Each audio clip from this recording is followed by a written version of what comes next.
দেখুন, চাইলেই কিন্তু আমাদের এখানে সহজে ভর্তি হতে পারবেন না। ভর্তি হওয়ার জন্য কিছু নিয়ম আমি ফলো করি।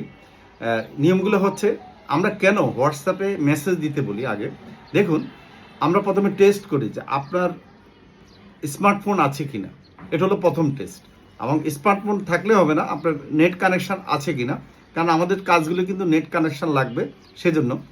এরপর আমরা সেকেন্ড অপশনে বলি যে আমরা যে লেখা দিই, আমরা কিন্তু অনেকগুলো লেখা দিই হোয়াটসঅ্যাপে মেসেজ দেওয়ার পরে। যেমন কোর্স এর টাকা কত টাকা, কি কি শেখানো হয়, কিভাবে ভর্তি হবেন। এখন অনেকেই মেসেজটা না পড়ে আমাদেরকে বারবার মেসেজ দিতে থাকে, কল দিতে থাকে। আমরা বারবার কেটে তাদেরকে বুঝিয়ে দিই যে আপনি মেসেজগুলো পড়েন।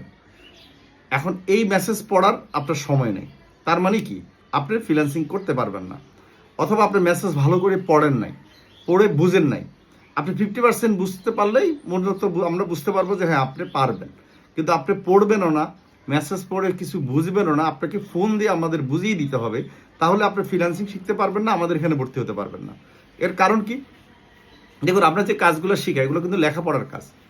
এখন এই লেখাপড়ার কাজগুলো যদি আপনি নিজের দায়িত্বে যদি না পড়েন, না দেখেন বা না শিখেন, আমরা কিন্তু আপনাকে বাইরের কাজ হাতে ধরে কি করে দিতে পারবো না, তাই না? বাইরের কিন্তু আপনাকে লেখা দিবে, মেসেজ দিবে, সেই মেসেজগুলো পড়ে বাইরের সাথে কাজগুলো করতে হবে।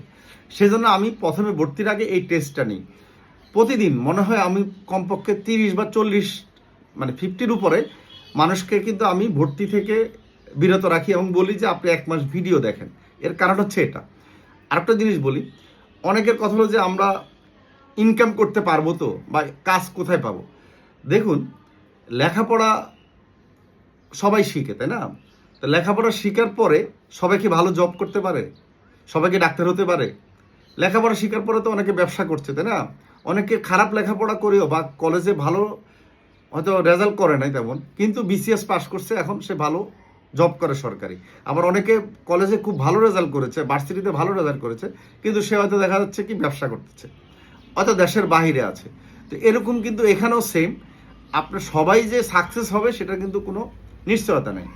এবং আপনি এখানে শেখানোর পরে কে কত বেশি পরিশ্রম করবে কাজ পাওয়ার জন্য, সেটা ডিপেন্ড করে আপনার নিজের উপরে, আমাদের উপরে না। আপনারা ভাবেন যে আমরা কাজ শিখিয়ে দিব আর টেকনিক শিখিয়ে দিব, আমরা কি কাজ পেতে থাকবো? জি না। কারণ কাজ শিখাবো, আমরা প্রথমে কাজ শিখতে হবে ভালোভাবে। এরপরে কাজ পাওয়ার জন্য আমরা টেকনিক শিখাবো, সেই টেকনিকে আপনার পরিশ্রম করতে হবে। আর আমাদের এখানে আপনারা ভিডিও দেখেন, যারা সফল হয়েছে তারা কিন্তু এমন কোনো বেশি বুদ্ধি নিয়ে সফল হয় নাই, তারা কিন্তু নর্মাল পিপল। তাই আশা করি বুঝতে পেরেছেন। ধন্যবাদ।